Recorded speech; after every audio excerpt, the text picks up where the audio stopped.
ناظرین، سابق صدر پرویز مشرف دبئی میں انتقال کر گئے۔ ان کے دور میں اپنائی گئی پالیسیز کے اثرات تاحال محسوس کیے جا رہے ہیں۔ یہ کہنا بے جا نہ ہوگا کہ ان کا دور ایک ہنگامہ خیز دور تھا۔ کارگل مہم ہو یا آئین شکنی، وار آن ٹیرر ہو یا ڈرون حملوں کی شروعات، اکبر بگٹی کا قتل ہو یا سانحہ 12 مئی، ملک خود مختاری داؤ پر لگانے سے لے کر امریکہ سے عوام کا سودا کرنے تک، پرویز مشرف کا دور حکومت ایسے کئی واقعات کا احاطہ کرتا ہے۔ دیکھیں، پہلی بات تو یہ کہ بڑی بدقسمتی ہے کہ آج پاکستان کا جو بیانیہ ہے بھارت کا، وہ کلیئر نہیں ہے، اس میں کلیئرٹی نہیں ہے۔ اسی طرح میں سمجھتا ہوں کہ کشمیر کے اوپر جو ایک زمانے میں ہمارا کلیئرٹی ہوتی تھی حکمران اشرافیہ میں، وہ آج مجھے نظر نہیں آ رہی ہے۔ اس کو نہیں پتا کہ مطلب ہے کہ جو کچھ اس ملک کے ساتھ ہوا ہے، اور اس میں یقیناً ہماری جو عدم استحکام ہے، ہماری معاشی بدحالی ہے، بالکل اس کے اندر بہت بڑا عنصر ہے۔ لیکن سب سے پہلی بڑی بات یہ ہوتی ہے کہ آپ کے اندر کلیئرٹی ہونی چاہیے۔ نے بچر آف کارگل کا نام دیا ہے۔ ادھر حالات یہ رہے ہیں کہ پاکستانی عوام کو امریکہ کو بیچتے رہے، تو یہ کیا پالیسی تھی کہ ان کے آمرانہ دور میں نہ ہمسائے میں بھارت اور افغانستان ان سے خوش رہے اور نہ ہی ان کے اپنے عوام خوش تھے ان سے؟ اس لیے رامین کہ اس کا کام یہ نہیں تھا کہ ان کو خوش رکھیں، اس کا کام یہ تھا کہ پاکستان کے انٹرسٹ اور پاکستان، جیسے وہ کہتا ہے پاکستان فرسٹ، وہ پروگریس کریں۔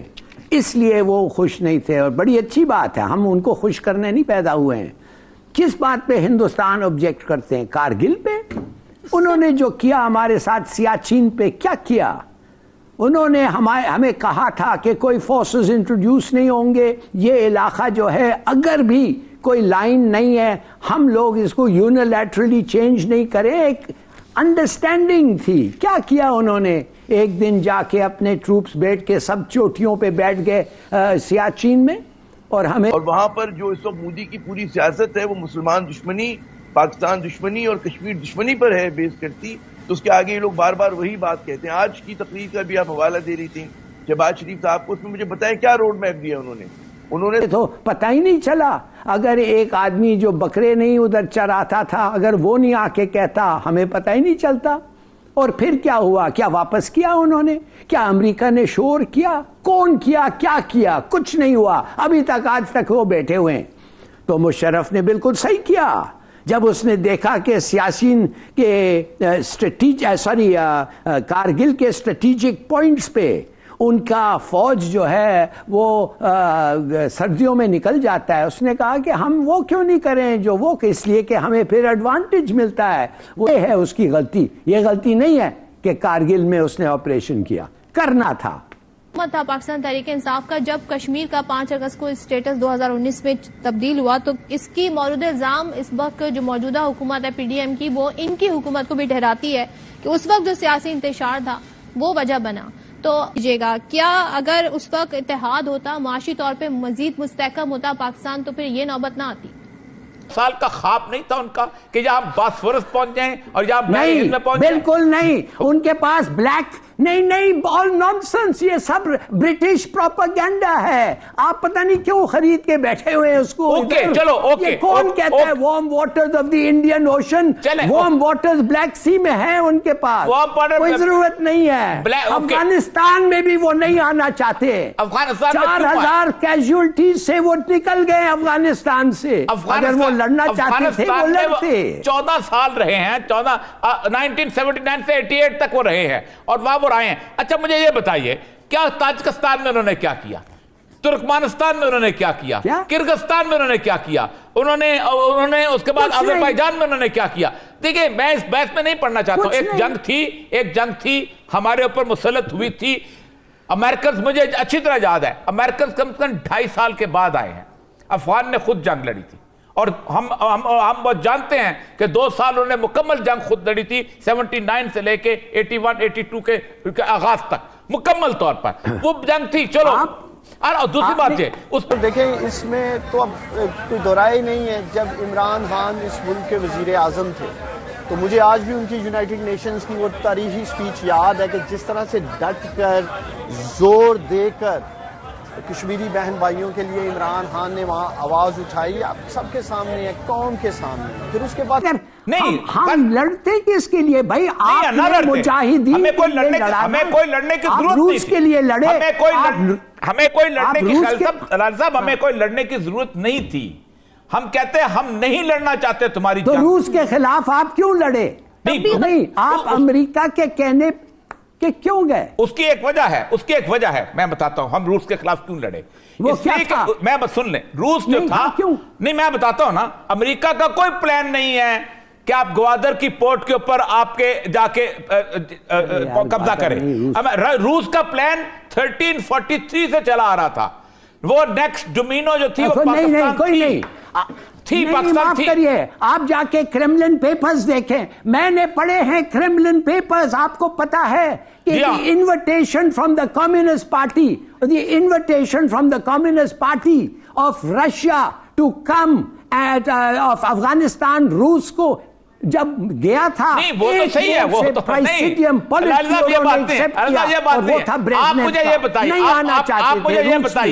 یہ بتائیے کیا 400 ہر فورم پہ, جس فورم پہ بھی وزیر اعظم عمران خان گئے انہوں نے کشمیر کے لیے آواز اٹھائی, کہیں بھی انہوں نے انٹرویو دیا آواز اٹھائی. لیکن مجھے افسوس سے کہنا پڑ رہا ہے کہ موجودہ حکومت پی ڈی ایم آپ درست فرما رہی ہیں کہ انہوں نے کشمیر کے اوپر سیاست کرنے کی کوشش کی اور صرف پولیٹیکل پوائنٹ سکورنگ کے لیے جی کشمیر کا سودا کر دیا. دیکھیں ہم کشمیریوں کو پاکستان سے باہر سے بیٹھ کر ایک یونٹی سے سپورٹ ہی دے سکتے ہیں نا. اور اس وار آن ٹیرر کے اندر کہا جاتا ہے نا کہ ہم نے امریکہ کے نہ کہنے کے اوپر ہم نے عمل کر کے ہم نے اپنے کو بچا لیا. غلط ہے. افغانستان لڑا, افغانستان کے 30,000 بندے اس دنیا سے گئے ہوں گے, تورا بورا کم بنا, ہمارے 70,000 لوگ تھے. یہ ایران ہمارے ساتھ ہے, میں وہاں رہا ہوں. ایران نے تمام تر سینکشنز کے باوجود, آپ لوگ کہتے ہیں ایران کا پیٹرول ہے, ایران کا پیٹرول نہیں تھا.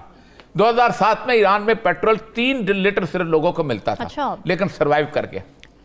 ٹرکی نیٹو الائز, آپ سوچیں عراق کے اندر اس نے کھڑا ہوگا, اس نے کہا کہ نہیں میں پارلیمنٹ کے اندر جاؤں گا نہیں. مشرف صاحب نے وہ پورے کا پورا معاملہ جو تھا اس کے 3 اور غلطیاں ایسی مشرف کی جس کا پاکستان کو آج تک بھگتنا پڑا ہے. Akbar Bugti was only pro Pakistan Baloch leader. Pakistan میں بدامنی آئی ہے, دہشت گردی آئی ہے, آپ سمجھتے ہیں کہ اس میں پرویز مشرف کی پالیسیز کا ہی عمل دخل تھا؟ میں 100% ابھی تک جو بھگت رہے ہیں, جو ابھی تک 100% اس کا شاہد ہوں.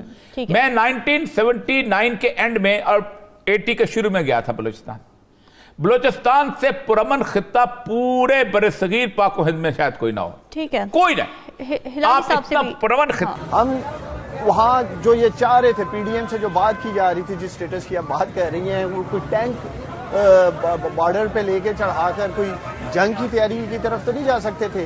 کشمیری جو خود سے ایک سٹرگل کر رہے ہیں اور زبردست سٹرگل کر رہے ہیں, خاص طور پہ میں کشمیر کے نوجوانوں کو خراج تحسین پیش کرنا چاہتا ہوں. برہان وانی جیسے نوجوانوں کی قربانیاں رائے گاہ نہیں جائیں گی, لیکن کم از کم کشمیر کے ایشو کے اوپر ہمیں سیاست نہیں کرنی چاہیے. آج یہ حکومت میں ہے اور یہ اپنا مقدمہ پیش کر رہے ہیں, اور اگر واقعی ہی نیک نیتی کے ساتھ موجودہ حکومت کشمیر کے ایشو کو لے کے آگے بڑھتی ہے تو ہمیں کوئی اعتراض نہیں ہے. لیکن کم از کم ان کا چہرہ پاکستانی قوم کے سامنے آیا ہے. دشمن ہو گئے and we will boom you, اور ان کو بومنگ بہت اچھا لگتا ہے امریکہ کو, بلکہ بومنگ ہی امریکہ کر سکتا ہے. وہ کیوں نہیں کرتے؟ اگر آپ رک جاتے, اگر آپ کہتے ہیں نہیں, وہ بام نہیں کرتے آپ کو, کم سے کم وہ بام کرتے. 2000 امریکن مارے گئے نیو یارک میں اور وہ کچھ نہیں کرتے. اچھا, اور یہ لوگ جس کے لیے آپ جا کے یہ جو انہوں نے تو ہر ایشو کے اوپر عمران خان کو ایک ایسی پرسیپشن کریٹ کرنے کی کوشش کی, ایک ایسا نیریٹو لانے کی کوشش کی جیسے کہ عمران خان حکومت جو ہے وہ کشمیر کے معاملے کے اوپر شاید کوئی گٹھ جوڑ کر کے بیٹھی تھی مودی سرکار کے ساتھ. تو جہاں تک کشمیر کی بات ہے, پاکستان تحریک انصاف کا 2 ٹوک موقف ہے کہ جب تک کشمیر کا سٹیٹس بحال نہیں کیا جاتا, جب بھی ہماری حکومت تھی آپ کے سامنے ہم نے نہ ٹریڈ کی نہ تجارت کی, ہر طرح کے معاملات ہماری حکومت نے, اس وقت کے وزیر اعظم عمران خان نے کشمیر کے ساتھ نتھی کیے ہوئے تھے کہ جب تک یہ میٹر سیٹل نہیں ہوگا آپ سے بات چیت آگے نہیں بڑھ سکتی. تو ہمارا تو 2 ٹوک موقف رہا ہے. تو انشاءاللہ تعالیٰ جب بھی پاکستان تحریک انصاف کی حکومت ہوگی, کشمیریوں کا سودا نہیں کریں گے سرحد پار ان ہندوستانیوں کے ساتھ.